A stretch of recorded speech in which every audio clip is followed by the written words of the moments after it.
नमस्कार, मैं हूं शशांक। आप देख रहे हैं H24। आज के मुख्य समाचार इस प्रकार है। मेरा नाम राजेश भारद्वाज है। राजेश जी, क्या प्रमुख मुद्दे देख रहे हैं? एक बार फिर से चुनाव है।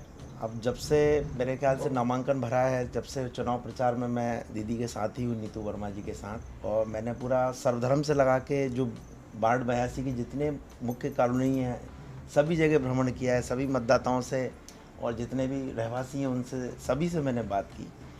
और जो कॉमन समस्या जो देखने में आई है वो मेनली साफ़ सफाई स्वच्छता को लेकर ही आई है कि चाहे पार्क हो या चैम्बर हो या रेगुलर जो मेंटेनेंस होना चाहिए वो बहुत अधिक, मतलब जो खुली हुई कॉलोनी जितनी भी हैं, मल्टीज़ को यदि अपन छोड़ दें तो उसके अलावा जितनी भी ओपन में जितनी कॉलोनीज़ बनी हुई है सब में एक प्रमुख समस्या है साफ़ सफाई को लेकर, और उसमें काफ़ी बहुत ज़्यादा रोष बना हुआ है।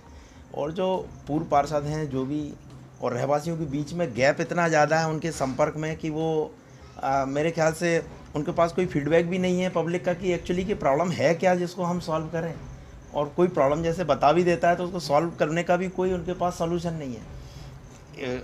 मतलब हम यहाँ धार्मिक कार्यक्रम भी इतने संपन्न कराते हैं, लेकिन उन कार्यक्रमों को संपन्न कराने में भी जो बीच में बाधाएं आती हैं, यदि हम बोलें कि रोड सही करवा दो या चैम्बर सही करवा दो तो उसको भी मेंटेनेंस करने में हमको अपने जेब से ही पैसे लगा के या हमें अपने हिसाब से उसको ठीक करना पड़ता है।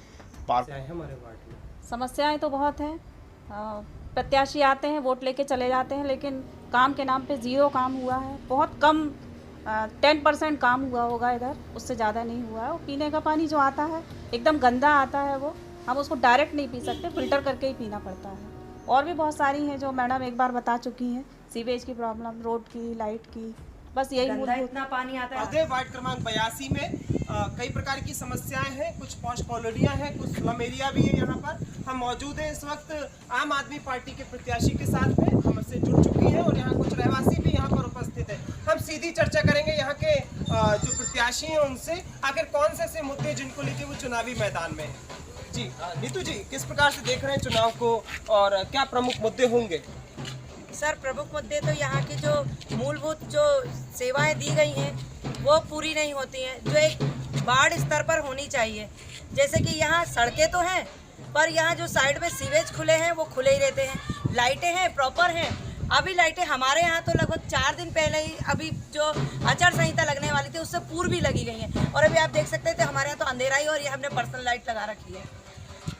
ये स्थिति है यहाँ के रोडों की, नालियों की और पार्कों की। बच्चे जब खेलने जाते हैं तो पार्कों में इतनी गंदगी रहती है कि हमको खुद से, हम सारे मोहल्ले के लोग इकट्ठे होके कुछ जोड़ कर और हम उसकी सफाई करवाते हैं। यहाँ झाड़ू वाली आती है, पर इस तरीके से आती है, 30 त्योहार पर आती है झाड़ू वाली, और हमने एक बार कंप्लेंट कर दी उसकी कि ये झाड़ू लगाने नहीं आ रही, तो बाकायदा वो हमको आके चिल्लाती है कि आपने हमारी कंप्लेंट क्यों कर दी। यहाँ का रहवासी तो इतना वो है कि झाड़ू वाली से तक कुछ नहीं कह सकता। तो यहाँ की मेन समस्या है, ना झाड़ू लगती है, ना सीवेज साफ होते हैं, ना लाइटें रहती हैं, ना यहाँ की जो ये सड़क, जब ये सीवेज लाइन खोली गई है तो कहीं कहीं तो उनको पैक भी नहीं किया गया।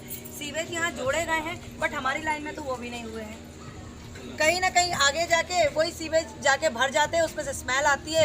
इवन आप यहाँ देख सकते हैं हमारे यहाँ भी अभी खड़ा होना मुश्किल हो रहा है, क्योंकि हमारे यहाँ सामने जो चैम्बर, उनने जो नदी, जो एक नदी के रूप में थी, जो नाला बन गया उसी में जोड़ दिया। मतलब उसका कोई उन्होंने निराकरण नहीं किया, कोई हल नहीं किया। स्मेल आ रही है, कोई मतलब नहीं है, झाड़ू नहीं लग रही, उन्हें कोई मतलब नहीं, फिर भी बस बाढ़ के लिए खड़े हुए हैं कि हमें वोट चाहिए है। इन्हीं सब सुविधाओं की जो नहीं मिल रही है प्रॉपर, हर व्यक्ति को नहीं मिल पा रही है, उन्हीं की समस्याओं के निराकरण के हेतु आम आदमी पार्टी की तरफ से मेरे को आपने लगातार जनसंपर्क जारी रखा है। किस प्रकार की स्लम एरिया में किस प्रकार की समस्याएं सामने आ रही हैं?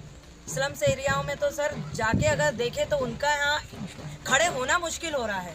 इतनी स्मेल आती है, हर जगह गंदगी है, हर जगह चैम्बर खुले हुए हैं। बच्चों के नदी के जो कटाव, यहाँ इतना नदी का पार्ट कट चुका है, बट उसके लिए उनने कोई वॉल भी नहीं लगाया कि भाई एक दीवार खड़ी कर दे कि उनके बच्चे यदि रात बिरात में जाते हैं, खेलते कूदते, तो वो अगर गिर जाए तो उनके ही बच्चों का नुकसान हो। नाले के आसपास ना बाउंड्री है, न चैम्बरों पे प्रॉपर उनका फर्शी रखी गई है, ना ही लाइटें हैं। लाइटें आती हैं, लाइटें खंभों पे हैं बराबर, बट वो जले नहीं जले वो उनकी प्रॉब्लम नहीं है, वो हमारी प्रॉब्लम हो जाती है। तो पर्सनली हमको फिर हमारे लिए कुछ ना कुछ करना पड़ता है। दर्शकों, कई प्रकार की समस्याएं हैं, स्लम एरिया है और विकसित थोड़ा देरी से हुआ है। राजधानी भोपाल का एरिया है पूरा। नीतू जी, आपने इसमें एक अपने वचन पत्र में एक पॉइंट दिया हुआ, सीधी बातचीत का मंच बनाएंगे जी। क्या है ये सीधी बातचीत का मंच? एक्चुअली सर, जो पार्षद यहाँ खड़े होते हैं, जो चुने जाते हैं, वो क्या करते हैं, जब वोट मांगने आते हैं तभी दिखाई देते हैं। उसके बाद उन्हें रहवासियों की समस्याओं के लिए कोई, उनका निराकरण के लिए कोई ऐसा वो नहीं रहता। हम लोग फ़ोन लगाते हैं, इवन यहाँ हमारे भाई साहब हैं, ये हैं, जो भी उनको फ़ोन लगाता है, समझो वो उनकी आँख की किरकिरी बन जाता है कि यही बंदा मुझको फ़ोन लगाता है, बार बार यही मुझे परेशान करता है। तो उनके लिए ये कहा जाता है कि भैया आपको ही प्रॉब्लम है क्या, पूरे रहवासियों को नहीं है। यदि कोई एक समूह जुड़ के यदि कोई आपके लिए एक खड़ा हो जाता व्यक्ति विशेष, तो आप व्यक्ति विशेष को ही आप ये कहने लगते हैं कि आपको ही प्रॉब्लम है, बाकी किसी को प्रॉब्लम नहीं है। अभी गर्मियों में हमारे यहाँ नल क्या सब जगह आ रहा था नल, बट यहाँ से हमारे यहाँ से लाइन में वापस नल पानी नहीं आ रहा था। अब उसके लिए वो देखने नहीं आ रहे थे कि यहाँ पानी है कि नहीं है, उनको कोई मतलब नहीं है। इसीलिए यदि मैं पार्षद बनती हूँ, यदि सब लोगों का सहयोग रहा है, यदि आम आदमी पार्टी का सभी लोगों को मिला, तो मैंने ये ऑप्शन रख रखा है कि पार्षद हमारी समस्याएं सुनने नहीं आएंगे, हम जाएंगे, उनको घर घर जाएंगे, उनकी समस्याओं को सुनेंगे, रहवासियों, क्योंकि पार्षद का चुनाव वार्ड मेंबर के प्रति होता है, वहाँ की समस्याओं के लिए होता है, किसी पार्टी विशेष के लिए नहीं होता है, यह आम जनता की समस्याओं के लिए होता है। बट वो हमारे यहाँ नहीं आते हैं पार्षद जी, इसलिए मैंने एक ऑप्शन रखा है कि हम अपनी समस्याएं, उनकी नहीं, हमारी सबकी है, इवन पार्षद जी की भी ये समस्याएं होंगी कि जो समस्याएं उसके लिए हम घर घर जाके लोगों से एक डोर टू डोर उनकी परेशानियों को समझें और फिर उसके निराकरण के लिए हम लोग फिर नीतू वर्मा जिंदाबाद, नीतू वर्मा जिंदाबाद, जिंदाबाद। अन्याय का सीना चीर के आवाज निकलनी चाहिए, अन्याय का सीना चीर के आवाज निकलनी चाहिए। जो सत्ता भ्रष्टाचार की है वो सत्ता। नमस्कार, आज के लिए इतना ही। हम मिलेंगे कल फिर एक बड़ी खबर को लेकर।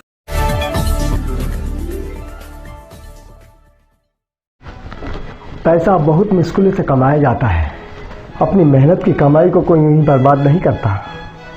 सोचें, समझें, फिर इन्वेस्ट करें। तो आइए ना हमारे साथ